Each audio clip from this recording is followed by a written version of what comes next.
Sorry I'm a little late today, guys. I was actually running around my house looking for the specific photo that I wanted to share with you because today is my anniversary. 19 years ago, right at this time, I was probably on my way to a church in Coronado, getting ready to marry my best friend and soulmate with all of our friends and family. And it was just an incredible, beautiful, amazing day. And I hope that all of you guys have those kind of memories to celebrate, anniversaries of days that matter. And I can tell you the first anniversary I celebrated, I actually took a page out of Irene Gerganis's playbook and rented a hotel with a beautiful view, probably more than I could even afford. And I spent the day reading through all the cards that people had written me for Tim's funeral. I hadn't been able to really bring myself to open it until then, so it was probably like 12 months later that I finally got around to that. So I drank a lot of wine. I cried a lot. I read through a lot of cards and really just spent the day remembering. And I loved having that day where I didn't have to answer any questions. I didn't have to explain to anybody what I was thinking or feeling because I'd locked myself in a hotel room. And I was able to continue that tradition for like 3 years until, hey, you know how much I love the hearts, right? So anyways, after I got remarried, I thought maybe I should rethink that anniversary tradition because, hey, Bill, I was starting a new era of my life. And so this is something that I want to share with you about how to transform some of these painful things into really joyful memories. So when Tim and I were newly married, we were totally broke. Like literally, we were donating our DNA to science and donating blood and doing brain experiments and stuff like that to make rent. So if anybody, grew up in the 90s, you know what it was like trying to find quarters under your couch to buy ramen and stuff like that. So that was literally what characterized the first few years of our marriage. So we were on our way to LA for some kind of holiday. I don't even remember what it was. But what I do remember is that we were so sick and tired of clinging to this budget and trying to make sure that everything worked. And so what we decided to do was to splurge with our last $20. We pulled off the 5 on La Paz Avenue and decided we're going to go to Claim Jumper and we're going to split a dinner and we're just going to blow our last $20. Like, who cares? We just need to enjoy this life and throw caution to the wind, right? So we sit down and we're having this meal, and of course we're loving every bite, thinking, wow, we've really hit the big time. It's you and me and Claim Jumper. And we asked for the bill, and the waitress came by and said, oh, it was already taken care of. Didn't you know that couple that was sitting right over there? And she points to a table that's now empty. And we didn't know anyone else in the restaurant. It was totally out of town. There's no way we could have known anyone there. And all of a sudden, all of the complaining about how tight the finances had been and whatever troubles we were having at the time, all of a sudden turned to, oh my gosh, we're so lucky. How did this happen? So now all of a sudden we're looking around the restaurant waving, thinking, are they the ones who picked us? And why did they pick us? Did they just like us because we were young? Did they see how in love we were? And all of a sudden now you're waving at people, you're smiling because you're thinking, oh, is that the person that just bought my dinner unexpectedly? So from that time on, for our anniversary, we decided to have a tradition that we were going to go out for our regular celebration. But instead of just having fun with ourselves, we were going to look around for another couple and buy their dinner unexpectedly and not let them see us. So I remember the first time that we did this. It was in Mission Valley at the Cheesecake Factory.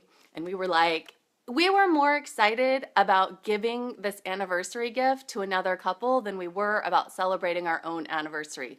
We were literally stalking the restaurant outside, peeking in, thinking, okay, ooh, that couple looks like they're fighting. Let's not do it for them. And ooh, that couple's really young. They look like they're sharing a drink. Maybe they can't afford to eat here. Ooh, maybe they would be a good one. Or ooh, that's an older couple. Look, they have gray hair and they're still holding hands across the table and completely engaged in their conversation. Maybe we should pick them. So that was really half the fun. And then being able to tell the waiter, we want you to pick up their tab, send us a bill, and don't let them know who bought it. We just want this to be a complete gift, and let's just leave it at that. And I can tell you that we felt so lucky and amazing. The waiters and waitresses thought, wow, this is so lucky and amazing. And now that I'm in, and today celebrating my anniversary, after 19 years, I want you to know that I'm still doing this tradition on my anniversary. But now I get to do it with my kids. So we get dressed up and we go out for a hot date and we look around the restaurant and pick someone that we want to bless. And it's just a treasured memory and experience for us, and a way for me to talk about this amazing man that changed my life, even if it's just for a moment. So I remember last year we went to the restaurant and told the waiter what we were going to do. So we picked out the couple, we paid for their dinner. So I see that waiter and he's telling another waiter, and that waiter's telling another waiter, and then the manager comes over and says, did you just buy that couple dinner? Like, why did you do that? So then I got to explain, this is my anniversary, but my husband died, and so we still do this every year because we want people to know that they're loved and they're special. And so the manager of the restaurant gives us a free dinner and a free dessert and tells me that he's going to start doing that for people on his anniversary. So what I love about this is that there's a way for me to take this pain and turn it into joy, even if it's just for a moment. And it's not that it's not difficult or sad. I still woke up today and I went to class, I went to yoga, and I set my intention for my practice that I'm doing this for love, that I love myself. I'm doing this for my family. I'm doing this to celebrate my anniversary for love. And tears were like coming down my face, but I'm still doing my downward facing dog.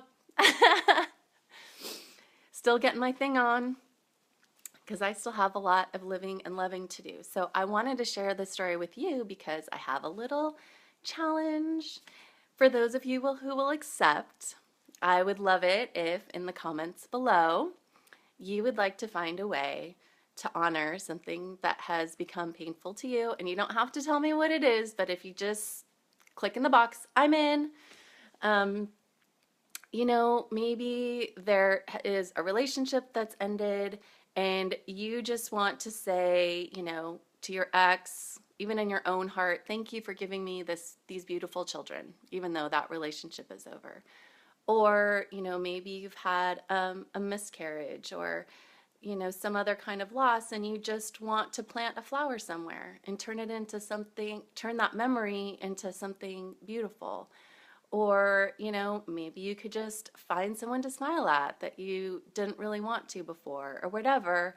And you don't have to share it with anybody, but just know in your heart that instead of letting the pain weigh you down, you're going to find a way to lift someone else up.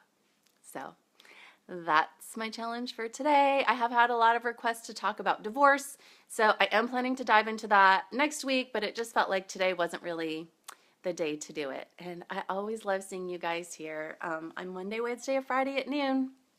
I'm here to share my story in raw, vulnerable, and sometimes embarrassingly real ways so that you will know that you are not alone. So you can reach me on Facebook by private message. If you have a story you'd like to share, My email is hello@janabressenden.com, and I started posting all these videos on my blog at janabressenden.com/blog, just in case that is an easier way for you to share it with your friends, or just maybe find different missions that you might have missed. So I always love hearing from you, and I hope you have a great day. Bye. Oh, hey Judy, I just wanted to say you are very welcome.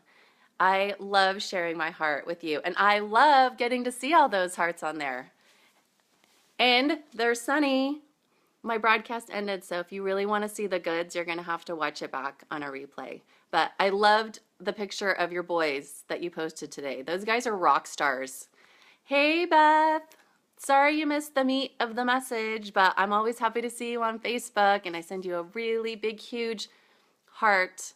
Remember all those years ago when you were living here and we were giving you dating advice? Times change, right?